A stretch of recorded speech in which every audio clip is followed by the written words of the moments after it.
Everybody, welcome back to Final Resonance TV, episode number 52 of Van Halen Stories, a special edition today with my good buddy Jim Gaustad. As you might know, it's all over the internet. Jim has just put out a new collection of plug-in sounds with IK Multimedia for Tonex. And this is the 78-79 Brown Sound collection, something that all of us tone geeks and in Jim's case, the chief rabbit hole investigator. So I'm going to start calling you that. Chief rabbit hole investigator, along with Martin Smith, who you just did a thing with, one of my other guests. So you've now gone official and you have a product out with these sounds, and it's so amazing what you've done with this. Let's just talk about the product. One of the things I want to know about how you did this, I mean, I know how you were talking about with Martin, how you use the analog channels in your board and stuff like that. Right. On the Tonex, right behind me there. Right. On the Tonex side of the analysis of this software, like for my fractal that I have, it uses what we call tone matching.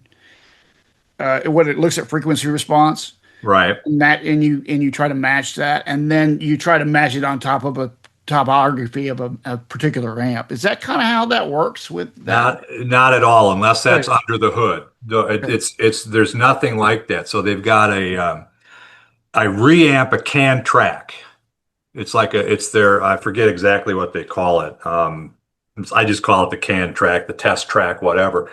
And I run it back out through the board. So when I was doing the captures, they make all kinds of the equipment, their boxes to do the captures and everything.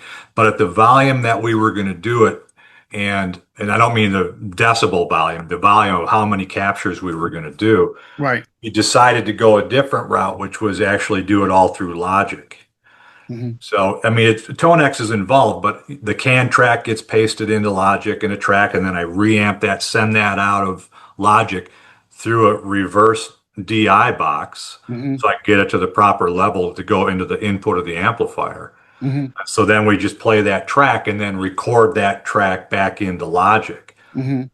So that's how it's done. Once I get that track, that one's about 7 minutes long, and it's all kinds of goofy stuff. It runs it through these frequency sweeps, and similar to what the Kemper does, but there's actually more guitar playing in that can tracks. There's more dynamics and everything it tries to get.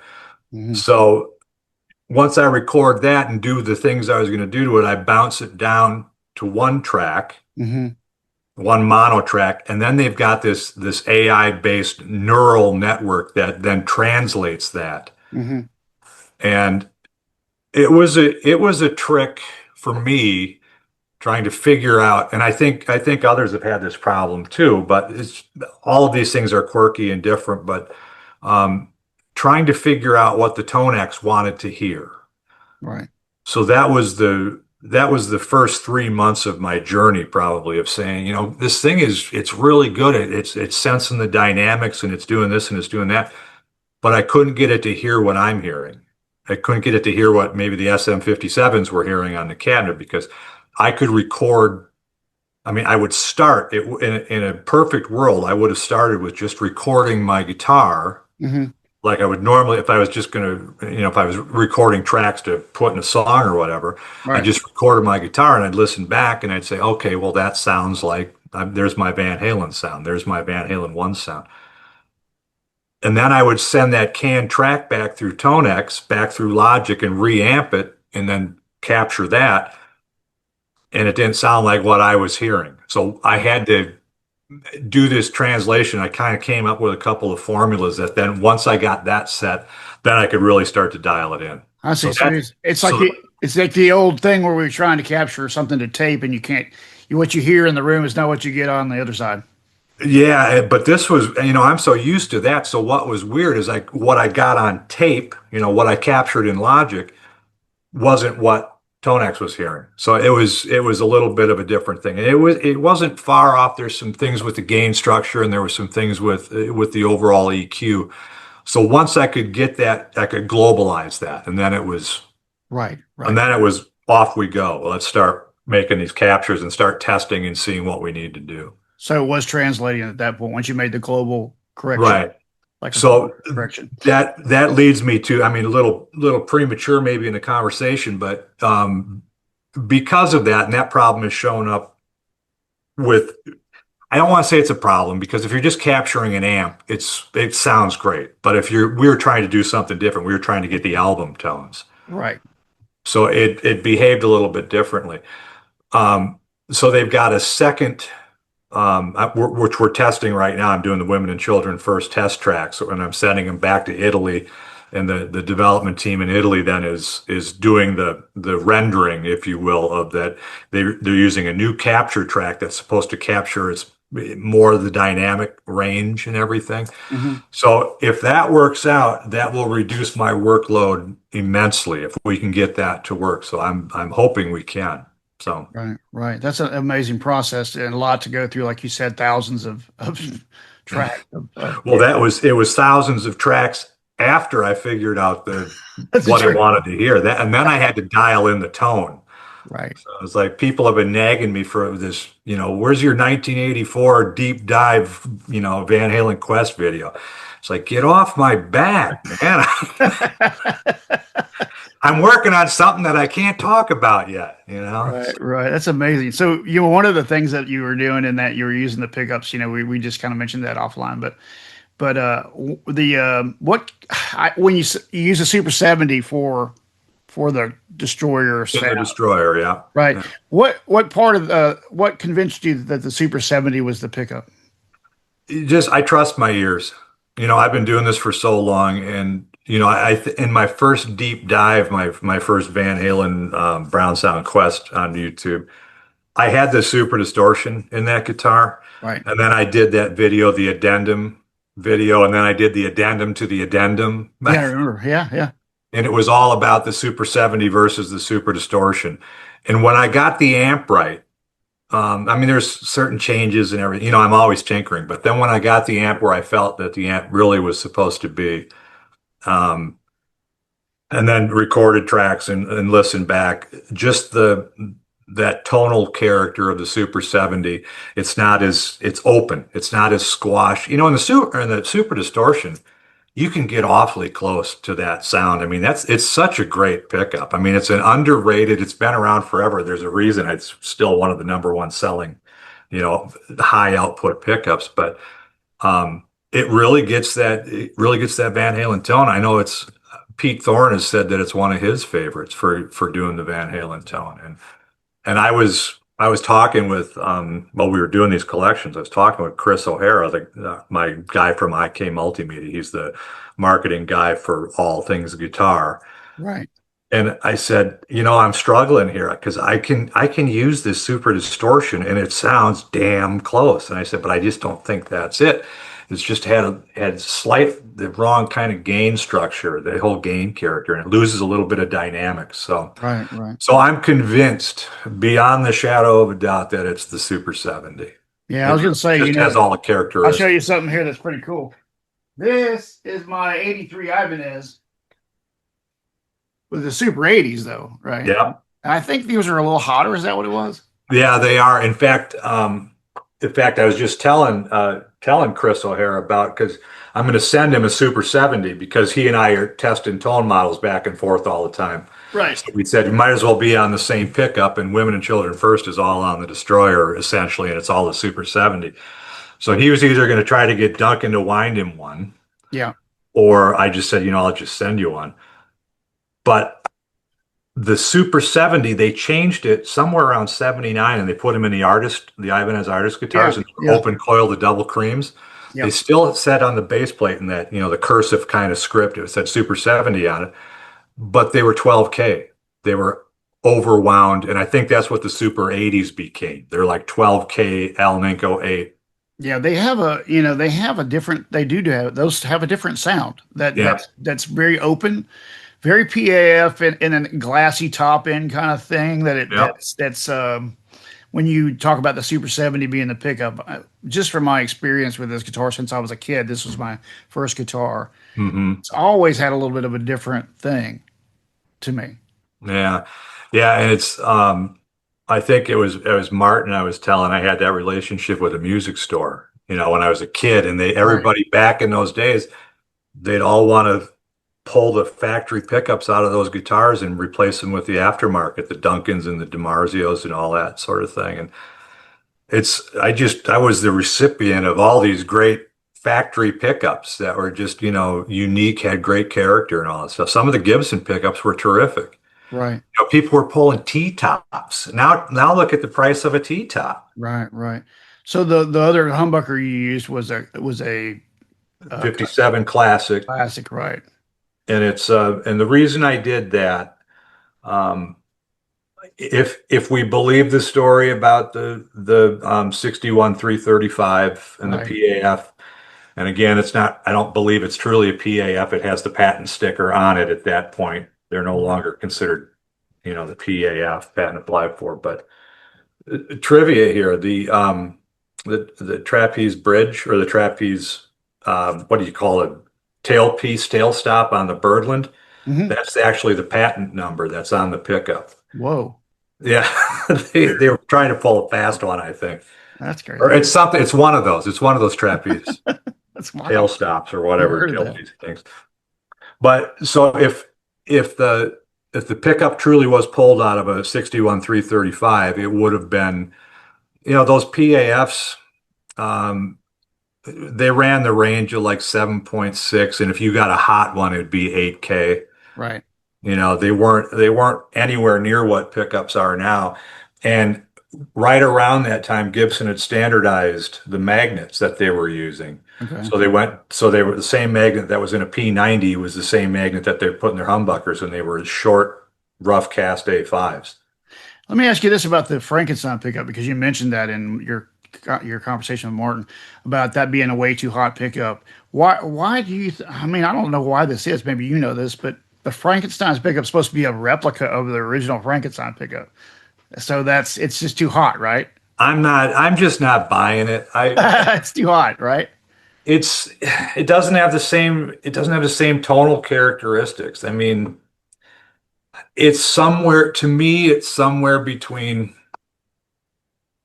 I mean, I got a guy whining one for me right now. I've got a theory I'm working on. And it's in that DCR range. It's in that, um there's something about, all right, so JB is too spiky, and it's too fizzy, it's too fuzzy. Um Right. and the EVH Frankenstein to me is way too rounded over on the top. It doesn't have the high end that you need. I mean, think about the intro to Fair Warning, the slapping part. When he's hitting the B and the E string with his index finger, there's some high end in there. Hmm. You try to do that with the EVH Frankenstein, it's like tick, tick, tick, tick. It's just, Right. and I mean, I'm oversimplifying it, but it's the harmonic content of the pickup that you can't get out of the amp with that pickup. Yeah. Let me ask you then. You were just talking about that, about one of the things that I thought about later when you and Martin had talked. We were talking about the volume at what he recorded at. And Doug Messenger was on that Sunset Sound thing talking about how he was in the room with Ed when they were working on Fair Warning. This all plays back into the Variac discussion with this whole plugin. Yeah. What's your impression? Like for me, whenever I hear that first album, and you play this very well when you play it, that staccato. I know it's all hand muting, but there's a high end characteristic when you're pulling off that clickety click kind of thing that happens Yeah. with that sound. Where do you think that's, is that part of the Variac? Is it part of the pickup? No, I think it's part of that. It's part of the tube configuration that I figured out, Yeah. because that was my big struggle in doing this collection. Van Halen 1 sounds drastically different than, Two. it's what all of us geeks have been, trying to figure out for all this time. Right. And there's just a tone character, and there's that distortion character. The harmonic content of the guitar sound is just different, and you cannot dial that in. And believe me, I've tried for forever. That thing that you're talking about, that high end, and just the harmonics jump. It's just I don't know if it's the even or the odd, because it depends on what side of the sine wave or whatever that you're getting. Right. I think, I'm that's getting a little bit out of my pay grade, but um, I think that's the big part of it. And like I've been saying, talking to people about this, is as soon as I pulled those two tubes, I had it. That was, I mean, it was immediate in the room. I went, holy crap, there it is. That's the sound. So I'm looking forward to talking to Mr. Friedman about that Right. Right. upcoming, because he'll probably say, "Oh, you can't do that," or he might. What, I don't know what it is. Well, like you said though in the previous conversations with Martin or whatever, when you think about Ed, he didn't think about. He Oh, didn't care. none of us did. I mean, how old are you, Jeff? 56. Yeah, you and I are close. So I'm 59. So Yeah, I remember all that early period, where we had nothing, no gain that you couldn't really. right. This is right at the dawn of the 800, when they still were pretty low gain, Well, right. When did the 2203 come out? so Like, early 80s, no, 79. I think they were 70, maybe they were 77, 70. I'm trying to remember when I got my first one. I've got one 20. I've got a 77, and it's the early version before that's actually labeled the 800. Yeah, Right. But it's just the whole master volume circuit wasn't out very long. right. So I didn't like them. I got one. That was the first Marshall that I ever bought. Hmm. Um, 50 or 100. 100, come on. 100. Wasn't EL34 though, was it? No, 6550? it was 6550 Right, because because American, was it Unicord that changed them all, I think, yeah. for 60 warranty issues on the tubes. I still have my 6550s in the 70s. Yeah, I got a buddy that swears by them. But that amp never did it for me, especially once I heard a four-holer. You actually heard the punch that you get out of one of those, out of a 1959. Hmm.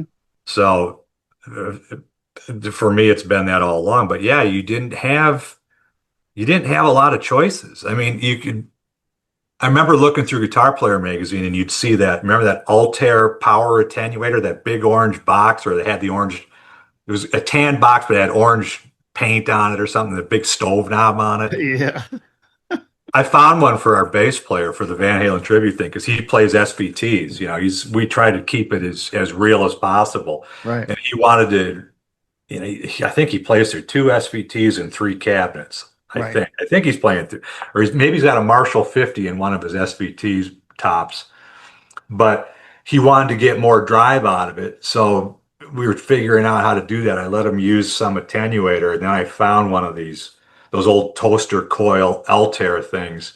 And I think he uses it to this day when he plays in the other band he plays with, because he gets more dirt out of it. Right. Turn up the amp a little bit and crank the attenuator back. So, but that was the only one. And that thing was like, hooking up a toaster to the back of your back of your amp. Right. And then came the Scholl's Power Soak. Right. Right. But that was not till 82, maybe. Yeah, right in there. 81, 82, maybe. Yeah. So yeah, we didn't have that stuff. We were And talking about you were talking about with Martin talking about the tablature before tablature and all that, yeah, and how we didn't have that. And I brought something today that will remind you of that period. This is the. Do you remember this? I sure do. For people that don't know this, now look inside here. Show them the cowboy chords. Show them how to play Ain't Talking About Love with the cowboy chords. That's right. There is no tablature in here. It's all No. notation, and it doesn't have anything that you. I mean, when I'm sitting here as a kid going, "What?" I know, and then you'd sit there and you try to figure it out, and you go, "This isn't right. This Right. isn't right." The pictures are nice, but the rest of it, I'm not sure about. Well, the other thing people don't know is I mean, I don't want to sound like a couple old guys here, because we are, but Right. we didn't have tuners. Right. I always used Machine Head. I always tuned to Smoke on the Water, the live version, because I knew it was G. Right. So I always tuned to that. And then, if you tried to, when Van Halen came out, you tried to tune to that. First, you had to figure out. You go, wait a minute, this isn't. I can't tune my guitar to Smoke on the Water and then try to play Van. I can't. So eventually you figured all that out. I mean, this is all pre-Alan Garber, of course. We didn't know what the Right. tunes Well, were. here's how Alan Garber, here's how I figured it out how to tune to Van Halen is I had either a belt driven turntable with a speed Uh-huh. attenuator on it, and I could just slow it down, or and I could tweak it a Right. little bit, and Right. it could get me close to a half down or in between, or Yeah, the quarter, whatever it really is, yeah, yeah, right. somewhere in between there. That's wild. I found out that he does tune. He did tune all these non-standard tunings that Alan taught. He did that later in his career too. It wasn't like just all early. Yeah. He did No, this. I'm sure. And I'm sure it started with, just like he said, hey, Mike, tune to me. I'm in tune, it's tuned to me, and tuning that so the guitar plays in tune the way he does it, and you can't play that material if you don't. I watch these guys all the time playing Running with the Devil or something Right. online, You hear that? Yeah. and they're shaking the chord. They all shake the chord. Listen, there's no shaking that chord. You just have to be tuned with that perfect third there, Right. The And dissonance of that. Yeah. There's also that other. I've been harping on this for freaking 3 or 4 episodes, but I just found this online as I was watching him, all these years, and that last 3 note bend of. I think you probably do it right, but well, the the solo, yeah, yeah, Running with because the Devil. everybody has tried everything to do like double bends or a double stop, which is what I was doing for a while. And then I realized it's a perfect third that's bent up and And then stays, you bend it and you bend it and you graduate the bend. and you never move your hand, That's right. which is what Ed did. And when I finally saw that on a video with Kimmel, and I saw his hand wasn't moving, I was like, "What?" And I kept thinking that's not what I see online with everybody else. And then I started to go through. I mean, I went through like 20 or 30 videos looking at every single permutation of this, and it Yeah. was amazing that 30 people had videos online that none of them were copying Ed. Yeah, you see a lot of that. I mean, there's still, and I always say whenever I play this stuff, I always say I'm not here to teach you. I play it. Right, the way you I play. play it the way I hear it. I think I play it pretty close most of the Right, time. right, right. But when I get these guys online that just slag me, it's like, you didn't play that right. I just want to say, come on. I gave you the disclaimer. I mean, I thought it was so funny though because it just to me speaks to the mystery of all these things with the sound and his hand positioning and the way that he would attack things. Because the video that kind of got me really focused in on it was this thing called a guy put on called Another Day at the Office, EVH. It's a show in 2012. mhm, It's all shot on his hands the whole night. So you're finally seeing, even if he's not playing exactly what he played on the records, right. you're seeing the positioning, you're seeing kind of where he's going with that. It's amazing that we haven't been able to kind of decode all of these things until we're getting down to pulling these tubes and going, oh my God, there it is. I know 50 years later, it's like, oh my God, or almost 50 years later. Right, right. So I know. it blows my mind that after 50 years we're still digging around trying to figure out. I mean, it speaks to what a massive sea change, a massive earthquake in the guitar world that happened there in 78, you know? Yeah, yeah. Grover actually said that in a video he did a year ago. He was talking about, he grew up with Beck, Page, Clapton, Hendrix, and those were his guys. But to him, Van Halen brought the most new people to the guitar. Yeah, and you've heard me mention it before. It's like you go into a music store in 77, a music shop. It was Les Pauls and Strats. Right. After about 79, I mean, give it a little time to catch up. After about 79, it was all Super Strats.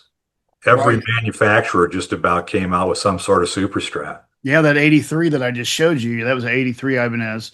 Yeah, They had a very similar guitar to that with a single pickup in it that was just, I remember it. flame top. Yeah. And that was kind of like, that was the one I was focused on, at the time was that particular one because I knew that was the configuration. I don't know how I Right. knew that at whatever, 13 or 14 years old. But Oh, we knew. Come on, we knew. I tell you what was another shock to me at that time was that when I was on that same trip to this music store with my parents, I there was a black custom there, black Les Paul custom. It was Uh-huh. like $500, right, at the time. Yeah. and like a Black Beauty, which right? is a beautiful guitar. Right. Absolutely gorgeous. I mean, Well, you can see I love Les Pauls too. I got right. You know, and my parents and I, we just didn't really know. So we didn't go, oh, we should get that. And I plug it into this amp, this little bitty Fender amp. And I'm like, what's this button? And I pull the button and I'm like, holy crap, that's the sound. And it's a Super Champ, 83 uh-huh. Super Champ that had been modded. So I was like, that's what I'm looking for, that thing. Right. Yeah, that was like the dawn of that kind of. Yeah, it really was. Yeah, I remember it well. I just, you know, I that was about the time. So I got my first I bought that first Marshall probably in 79. And Yeah, I was a kid, I was just starting high school. I was coming in as a freshman, and I had this really, like I had said, this really great relationship with this music store. And they never opened until 2 in the afternoon. And I would cut class and go over, and sometimes I'd go have lunch with them. right, right, They were some young guys. I mean, it wasn't they were probably 8, 10 years older than I was, and so right. it wasn't anything weird, but um I had such a great relationship with them. I went over there and missed them for lunch, and the yellow freight line truck pulled up, and it was the Marshall order. I was waiting for my because I ordered a brand new one, Yeah, yeah. you know. And I don't know why, but the truck driver trusted me, and they unloaded and let me. I signed for it. I signed for this load. The store was locked. Right. We unloaded that truck on the sidewalk. There must have been, I don't know, eight or 10 4x12 boxes, all boxed up. Some combos, maybe 10 heads, 50s and 100-watt heads, all boxed up. He left them with a 13, 14-year-old kid. Those those guys came back to the store and they see me. I'm sitting on the boxes in front of the store. They pull up and they're like, "What the?" Right. I said, "I just kept an eye on him for you. I know one of these is mine." And You want to get that head pretty bad. it was a different time back then, I think. Right, right. People, that is funny, man. So when Messenger was talking about the volume, what do you think the volume was? Do you think it was fairly low in the studio? Oh God, yeah, absolutely. I mean, you've recorded guitars enough that you stick a mic on them, and you get it. You got a 412 and you're pumping some air. You get so much thump out of that cabinet that you can't high pass it out of there. You can't notch it out of there. You can't. It's not recordable. It's not usable. Everybody that there's a reason that Jimmy Page used that Supro or whatever, and a lot of guys use combo amps or smaller, low-powered amps because the big amps don't sound good. Mhm. You, they're impossible. And I did the same thing. The first time I ever went into a studio, a real studio, Mhm. I brought in two full stacks, and I said, I want to get the room. I want to get all. I want to do this, and they're close micing them, and we got every mic in the locker set up somewhere in the room, and it you can't play at that level. You Mhm. just will not get a good guitar sound. It's just way too boomy. You're way too much air movement, and you lose definition. You lose everything. And it ends up sounding like crap. So you listen to that, and I brought this up the other day. You listen to that room mic recording of Right, Eruption. right, right. Listen how balanced the mix is Mhm. between the drums, and we've all seen that photo, Sure. the black and white photo where that's back to us. Hmm. You can see the 412 there. Yep. It's closer to the room mic than the drum kit is. Hmm. The gobos aren't protecting the room mics. The gobos are probably protecting some of the drum kit and for spill and all that sort of thing. Then you can see I think you can see the SVT cabinet kind of facing. And to me, almost the loudest thing in that mix is the bass guitar. The bass guitar is smoking loud in that room mic recording. Hmm. Those of us that have opened up a 100-watt super lead Oh yeah. and have played, you know, I don't know if they were in Studio One or Studio Two in the live room for that. I don't remember the story, but either one isn't that big. Right. I mean, my studio here is 600 square feet. My main room, it's Hmm. 20 by 30. Um, when my brother comes down, I got a full drum kit in here. You've seen the other view where we sit looking at the drum kit and the amps and stuff. if I turn my amp up and if I run it at 90 volts or whatever, Hmm. you can't even hear the drum kit. Right, right, I mean, that's how loud they are. And I'm talking 1 412 box. You cannot hear the drum kit. right. So I think the proof is in that. And then you've got the Doug Messenger thing where he's saying that's the quietest super lead I've ever heard. And, you do it. I find that you run it around somewhere between 60, 65 to 78 volts, 79 volts, somewhere like that. And it's perfect. The microphones aren't getting punished. You're getting that great sound. Hmm. Hmm. And it's about right with the drummer. Like, so when I play a decent sized club, with a stage, Right. and my brother's he pounds the hell out of the drum kit. Yeah. So he's loud and he's got a loud kit to begin with. And big cymbals. Right. He's not one of these small cymbal guys. He's one of these big He doesn't 20 play, inch, he 20 doesn't, inch crash stuff, he doesn't play thins. Yeah. Yeah. So it burns your ears pretty Lots quick. of decay. All Yeah. right. But so when my amp is set 70, call it 75 volts, Yeah. I'm about that perfect stage blend. Obviously, club owners hate us at this point because everybody wants to go to the quiet stage, but they say, screw it. I don't do this very often, so I'm going to do it the way I want to do Right. Sure. it. Pull me out of the mix if you want. I'll just turn up louder on stage. So go screw. Right. Yeah. Right. Right. Right. It's a different. Yeah. It's crazy, man. But that's the perfect blend. So the Variac with, somewhere in that 68 to 75 volt range will get you with a drummer without using an attenuator, without using any of that. So the compression that happens with the Variac, when Messenger was talking about that, he was talking about. I think in the conversation, Ed's saying, see how easy it is to play it, how it Yeah. responds to you. I think that was the compression and the Variac and all that's what he's talking about, right? Yeah, absolutely. It definitely changes the sound of the amp and it changes that it doesn't you're starving the amp so bad that it has a hard time reproducing all the low frequencies and it has a hard time it rounds off the top end too a little bit. Okay. So it becomes a much more pleasing kind of sound and it gets a little fuzzier, a little fizzier. Yeah, that whole top end thing when I first probably started hearing Ed play upper fret stuff, it had a pleasing, when he's even eruption, when he's up there whipping in the A and he's bending hard, that top end doesn't hurt. Right, it doesn't sting. It's still rounded. It's bright. It's bright as Oh hell, yeah, bright as hell, yeah. but it doesn't you aren't wincing at it, you Right. know. Right. Yeah, it's a very unique that whole characteristic and his mom, saying in whatever interview that was about it, he played having the high crying sound.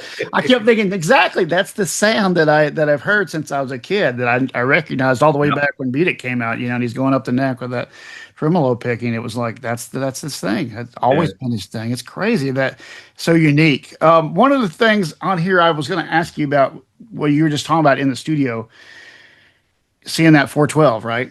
Yep. Where's the other one? The one with the D120s? That's what I want to know. Well, okay.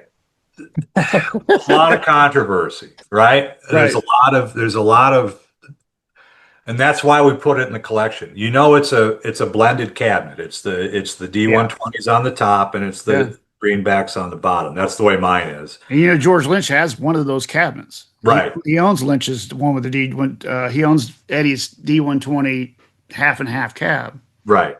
And you've got these guys that go around saying, well, they were Radio Shack replacement Right. speakers. I Right. mean, I heard maybe in some cases they did that, that. Right. but the very first Marshall I ever played was one of the 50-watt 212 combos. Uh-huh. And the guy that I borrowed it from, loaned it to me for the gig, he had replaced the Celestians with two JBL D120s because that was the thing back then. There was an upgrade, just like the pickup thing. Aftermarket pickup, aftermarket speakers. Nobody liked Celestion speakers. Celestians were considered the kind of the junkie. Yeah. Was it because the output of the D120s was just louder? They sounded different, and I think they were coming in the high end Fender Twins.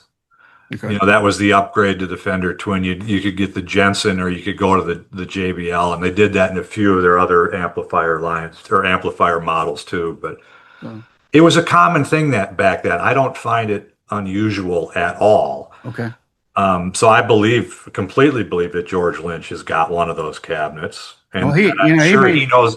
I'm sure he knows it's not Radio Shack speakers in there. yeah, I'm sure. yeah, he maintains it. Absolutely. It was the D120s on that recording. Right.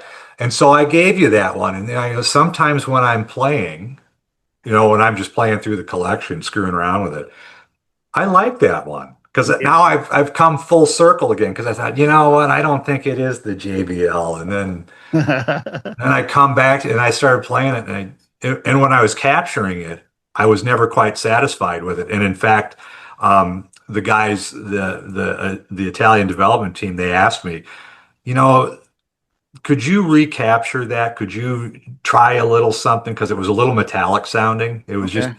and I agreed with them. I said, yeah, let's redo it. So we redid some of those JBL greenback captures, and I think they're great now. So when I did those videos without saying anything, I'm sitting behind the console, Yeah, yeah, yeah. 3 weeks before before we released the Brown Sound. Yep. Both those videos were me playing the Tonex. Right, right. So on the Van Halen 1 track, or Yeah. the Van Halen 1 video I did, those songs, that was all the JBL, that was all the D120 and Oh, Celestion. okay. Okay. That's because I was feeling it. I thought, yeah, it's got the right bite, especially with the Destroyer on Feel Your Love Tonight. I played just the main riff from that. Uh-huh. It's like it just had the right haunt to it. It was, Right. it's cool. So that's in the collection. So you get the JBL and the greenback thing, and then you get the blackbacks, and then you get the 20-watt greenbacks, and you get the 25-watt greenbacks. Yeah. Why do you think he white liked the 20 watts? Did he? That's what he said. Well, I know, and that's what his are. That's what the EVH Celestions are. Yeah, I don't know I mean, I kind of go back and forth with that kind of thing with the speakers. I do like, I guess I'm used to 30s and 25s, but I have 70s, and they have a thing with certain amps and if you want a certain thing, they're definitely for that. I'm kind of all right. So I've got the EVH ones. I got the EVH 20s, the Yep. Celestions, and then there's I think they call it the Heritage too. Maybe it's Celestion and EVH have the same speaker. They're identical. So I've got both. Right. But they're in one cabinet. But what people never realize, they say, oh, you got to get the pre-roller, you got to get this, you got to get that. That speaker is 55 years old. Right. It's 60 years old. It's pounded to hell. It sounds nothing like it sounded when they recorded it. So you're better off with the new speakers. Break them in, beat the hell out of them. That's what I do. So I'll buy, if I get a newer cabinet or if I buy a used cabinet, I assume that nobody plays as loud as I do anymore. Right. So I will set the cabinet up in the studio, and I'll hook up a stereo, I'll hook up YouTube, I'll run it through the board, I'll reamp it, and I'll turn it all the way up, and I beat the hell out of that cabinet for days. Right. So I break the speakers in. Sure. Because if you don't do that, they don't sound good. Right. Right. So you got all the guys, sitting in their bedrooms. They got their brand new speaker cabinets, and they got their, and they're playing their attenuators, and they never beat these cabinets up. So you buy used speaker cabinets now these days, you can just assume that the speakers aren't broken in. So you're not really hearing what they're supposed to sound like. Yeah. So long story short, once I got those 20 watters broken in, Mm-hmm. I'm really digging them. So far the captures I'm doing on Women and Children First, I'm using the 20 watters. I'm going, Okay. I like these. They sound killer. Wow. So, I mean, subject to change, my mood Well, yeah, and your ears kind of like, kind of go through phases where right. you're like, right. Is this it? What was I thinking this day? Where am I at that exactly. day? Exactly. And you change your mind. So that's, and there's no, with the Brown Sound collection, with this release we just did, there's no hard, fast rules. And I always say that what I'm doing is speculation, you know. So why not give the user every opportunity to figure out what they think it is? I mean, I got you about as close as I think you'll ever get to it. Right, right, right. That's a And from that point, it's going to vary with your guitar. It varies with how you play the guitar. It's so much of it comes into it, but you've got every component that we kind of know what went on. I mean, I'm getting messages on the videos, the comments. It's like, well, you're not accounting for the slaving. You're not accounting for the dummy load. You're not accounting for this and that. It's like, yeah. We were you said that earlier about the slavery. Yeah, that's a discussion that's been popped around and gone through my ears, and Martin tried it, and I don't know. It's like you said though, is if you think about where they were in their head, what equipment was, and all of that, it's probably the simpler of the things. but yeah, and just trust your ears. Yeah, right. You know, I would always, and I'd always struggle with that pedal tone. I know I talked to Martin about that. The pedal tone on I'm the One. You're running the A string, Yeah. and you got a slight palm mute on it. Try to duplicate that with any dummy load. Try to duplicate that with any attenuator, any master volume, anything. How about just a stock super lead? You won't get it. You absolutely will not get it. Hmm. Trust me. I've Boy, I know you tried. tried. Right, And right. it's always going to be a little too boomy. You won't get that. I mean, it's really thin when you listen to that. It's really thin, and you say, "How does he get?"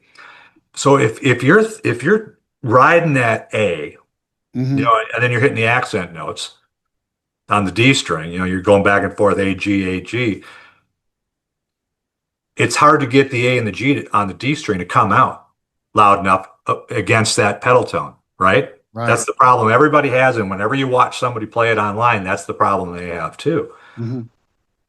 But when you play it the way I've got it set up, Hmm. it's perfect. It's absolutely perfect. So That's that's one of those little cues that I use too when I'm setting up and EQing and doing all that sort of thing. Playing that riff because it's almost impossible to duplicate that riff tonally. Yeah. When I was messing with the fractal trying to tone match, I was using the tracks isolated, and it maps the frequencies basically and then matches it, and you try to get it close. And it was kind of amazing when I heard the raw after. I was like, whoa, that's a little different than I expected it to sound in the room, Yep. so to speak. Yep. And then I took it out and used it live like that. And it was close, but still it's like you said, there's the frequency things in the low end is probably tricks your ear a little bit. Like with you really got me. It sounds so fat, Yep. you know. But it's not. It's really not. Right, right. And I think that 5150, when you get into the later era, you start to hear that super tight bottom end that I think he was, getting at Right. other times in his career, and he kind of starts to try to move it into this new thing. And Right. Right. Yeah, and that's when to me it lost it. I didn't like it as much. I don't it's the that higher high end, gain, fuller. I don't dig it. I was watching a guy, I forget who it was. One of these guys that was playing the Tonex yeah. as it came out. Uh, and he put it in a mix. He just played it in the mix with like a backing track. Hmm. It just sat in the mix perfectly. I loved it. That was, to me, it was like, yeah, that's it. It Yeah, it really, was using the isolated tracks to drop it into. yeah, Yeah, you can really, yeah, because like you said, it's the finished version that you're putting out. right. So it's that's the other thing. I'm getting guys. Well, it's not really the Brown sound because the Brown sound is what was in the room. It's like, no, I'm trying to give you the album sound. Right, Because that's what everybody likes. That's what everybody wants to have. And right, we know, you and I know, that those of us who've been around the block a little bit know that that's not what the amp sounds like in the room. right, sure, Microphones don't hear the same way we hear, right, right. and plus, the guitar, the frequency range of the guitar, you don't have to cover the bass player's part too. Let the Sure. bass player have Right. his space in the Right. frequency mix, right? I think with those records, especially if you haven't had the experience to do engineering, you don't realize that that is rolled off and that it is out of the way, and the bass actually is part of the sound that you perceive to be the guitar, but it's not the guitar. Yep, exactly. All of the above. You got to leave space, and the guitar has a hard time because it's competing with the vocal. Yeah, right, right. And the snare drum, I always fight with this live, as we my bass player likes to be the Billy Sheehan sound, right? And I always give him a hard time, like, dude, that upper 900, man, there's snare drum in there. Now we got vocal in there. I'm living in there. And before you know it, there's no room, and it's very hard to listen to as somebody sitting in the audience. This is not from just because the guitar player wants to be there. This is because I want you to hear the vocal. Right. And this is where the Ian Gillan quote comes from on Made in Japan. We want everything louder than everything else. Right, right. Well, last night, for it's in ACDC, there's so much high mid frequency and snare drum in those songs that, Brian, if he's not up, you can't hear him very well. Yep. It's a lot of with the two guitars, the way they're cutting, man. Yep. It's a lot of work to get around it. It really is. So that's when before somebody wants to get on the keyboard and say you don't have enough bottom end in my tone or whatever. It's like this is the album sound. Listen very closely. Right, Listen, right. listen to the album tracks because there is bottom in the room, but you're rolling that off, and then especially for Van Halen one, pulling those two tubes really cuts the bottom. And Yeah. that's to finish the pedal tone thing for I'm the One. That was the riff I was testing. As soon as I pulled those two tubes, and I played the I'm the One intro, I was like, because I have fought that in, Panama's another one. Yeah. The the E that you're playing at seventh fret, Yeah. on the chord as you're kind of chunking it a little bit. Hmm. Listen to the album, Yeah. and I'm not saying he pulled tubes on that one. I'm not saying that. I've not gotten there yet. I've been messing with it. But you play Panama and you're playing that E, and it thumps. It thumps way louder. It's really faint on the record. It's Hmm. really subdued. Hmm. How's he doing that? Right. Right. So it's those subtleties, it's those things, and I tried to capture all of that through this process to really pay attention. So one more thing on the miking, because Yep. I remember that Don Landy technique or whatever he was using. You said inside right on the dust cap. This is Van Halen 1. Okay. Van Halen 2, I changed it slightly. It's to warm it up a little bit, but yeah, just depending on the speaker, like the blackbacks are too harsh. They're too bright. So the high end speaker. So I'm micing two different speakers. I'm Right. not doing them all on one speaker. Okay. Okay. So I'm on two different speakers. I pick the best sounding ones in the cabinet, what I find the most pleasing, Hmm. um, or that are the most Celestian sounding or whatever for what it's supposed to be. And then the high end mic, the treble mic, whatever you want to call it, is right on the dust cap, Right. or maybe slid right over it. For Van Halen 1, I had it on the dust cap except for the blackbacks and the JBL. Hmm. Then the warm speaker, or the low end speaker, whatever you want to call it, that was more on the surround, but both on axis. We look at that picture, that black and white shot from the control room, and you can Right. see that top 57. Hmm. You can see that it's about that far away. So Hmm. there's some gap there. It's not buried like he did in the later years. And I don't know. I just made an assumption. I tried it both ways. It didn't make a hell of a lot of difference.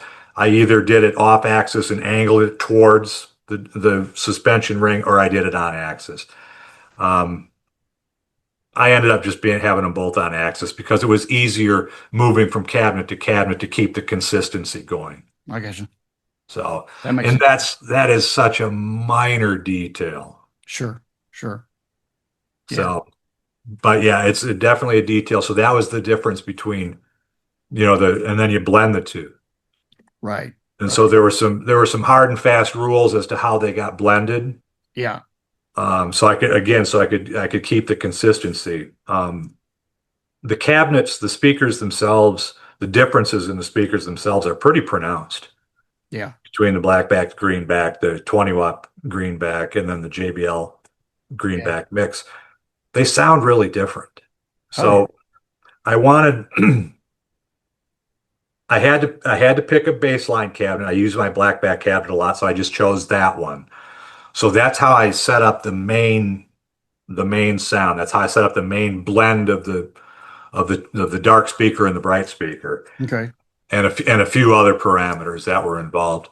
Um, and then when I moved on to the next cabinet, I started with those baseline parameters, but then I would adjust to make that cabinet pleasing and bring it into the range of what I didn't want to duplicate the blackback cabinet because what would be the point of having four different cabinets that all are EQ'd essentially the same? So I wanted to bring out the inherent qualities of each one of those cabinets. So the greenback cabinet, the 25-watt greenback cabinet was slightly darker.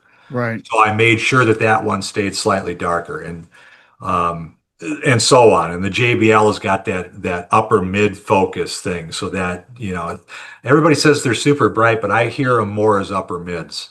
Yeah. Yeah. That's what I've heard when I've heard it. It's Yeah. So what that was typical of that kind of speaker. I mean, had that harder sound, right, right, like the Fender cabs. right, and not a lot of bottom in them. Right. Right. It's like a really stiff paper cone, and they're it's a tight speaker. Man. Yeah. So as I purchased this, I noticed that there was on an introductory offer Yeah, for yeah, they're already in my pocket. Come on, man. $79. So you can get it.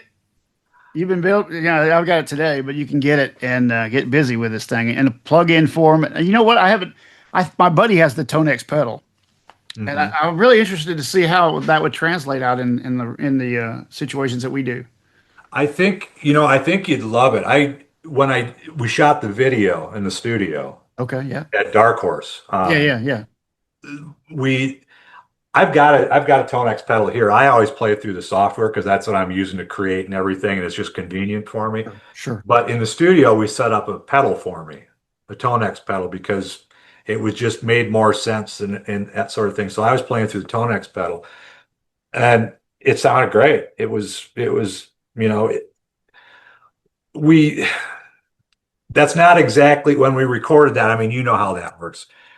It sounded great coming through the monitors in the studio monitors in the room, Sure. but we just sent a DI to Logic to record so that I could fine tune and make sure everything was right for the video. We aren't going to go out and make a rookie mistake like that. So obviously it's the sounds, but we didn't use the Tonex pedal. We actually used the software later on. Sure. Sure. Right. Just the post production stuff that you would do with video and syncing and all that stuff. Sure. Of course. But I was really impressed with the pedal. I mean, I would if I was doing a fly date, if I was doing what you're doing, I'm playing all the time. Right. I mean, I love it because even when I come in here now into the studio and I just feel like playing, just practicing or something, Right. Right.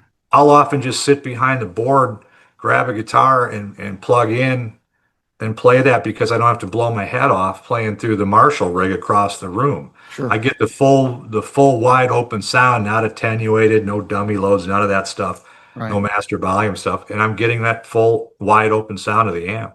Right. Right. Yeah. So it's That's cool. I there's like it. well, there's a lot of things, I end up doing these open mic gigs. I get called in and it's like bring anything as long as it Yeah. makes a sound. And I end up bringing in one of my different model or pedals to do whatever, you know. My buddy that I told you about, he uses the Tonex pedal for all, you know, all his stuff on that gig in particular, and I think he does like an acoustic simulation with it and all kinds of things with it. Oh yeah. Yeah, it's pretty amazing. So to have that, you know, for us Van Halen geeks to have that tool, even in that little tiny one, Yep. it's Yep. pretty cool. It's Yeah, it amazing. really is. Well, you did an amazing job, man. What I've heard of all the samples and that people that have played on it, and of course when you play it, of course, it sounds amazing, man. It really Thank you. you killed it. Thank I know it's a lot of work, and you did it, man. You jumped in, you rabbit holed yourself to death. You poor guy, you. Yeah, and you it's still got fun more to though. go. You got more to go. Oh, I know. And I got some tough ones to go too. How So far are you gonna go? Just through the 80s versions, or yeah, right now we're gonna go to 84. So we'll see where all this goes. I mean, to me, the those are the greatest sounds. You right, know, I love all the albums those first six albums. I love them all. right, I start to fall off on 5150. You know, there's a little too much H910 in there. You know, right, it's right? starting to get into that. It's still the Marshall, but there's a little bit too much harmonizer going on and all that stuff. So Yeah, again, great stuff. And I'm not Van Halen's Van Halen to me, but for the sound that changed the guitar world, I yeah. think it's the first six albums. For sure. Yeah. Amazing stuff, man. Well, Yeah. thanks for spending some time with me. I don't want to take up your whole day today, but it's good to have you back on Van Halen Stories. And Yeah, I got to get my rear end down to Huntsville. My wife and I yeah, can't. man. I know we almost did it the other weekend just out of the blue, but we couldn't find somebody to take care of the big dog. Well, you So got to come down. You know, we're didn't do always it. playing gigs, and like I said, I'm playing the Tennessean, which is even closer to you, only a couple about an hour maybe from you. Yeah, we like to get away to Huntsville because it's such a cute little town. You know, it's You know, it is, and you know, when I was in Nashville this week, it's grown so much, oh, man. I know it's getting too big for itself, I think, in a lot of Right. ways. Traffic is ridiculous You and know, they're everything. building that new stadium like next to the one that's only, I don't know how long, somebody said it's been there 20 years, Yeah, but it just seemed like yesterday that was built. I know. I don't know exactly why they're building a new one, but they are. They were So saying mainly to have a roof. yeah, so they get a Super Bowl. I think that's the Could idea. be, yeah, could be. Yeah. But thanks for I spending wish time. you, Yeah, let me know what you think when you play it. I'll I be really, all over it, I man. really want to know. You know, I'll probably do end up doing a video with it and stuff eventually with it. So yeah, I'll sit down with it and I'm always recording. So Yeah, I'd love for you to do a video. That would be great. The more the merrier. I just think I want to see everybody doing it and enjoying it. And you know, I'm available for questions. I try to answer them all. I mean, go easy on me, but but but you know, again, I really want everybody to love it because I really do. I'm very proud of it. It sounds great. yeah, yeah, it does, man. Thanks for doing all that work. Because you know, You're us very welcome. Brown Sound geeks appreciate that, and even though you're going to have people that you say you should have this or that, you know, you've covered about everything you could cover. I know, except some of the other theories, but trust me, I covered them while I was creating them. So Right, right. Well, thanks again, man. And let me know if you're coming. I We'll hook will up. definitely. Like I said, we look at your schedule all the time, saying, should we? I'll let you know if I'm on the way, though. All right, So, buddy. all right, Peace. Jeff. Thanks for having me. Have a good day, man. I'll talk to you soon. All right, buddy. All right, See ya. y'all. Bye bye.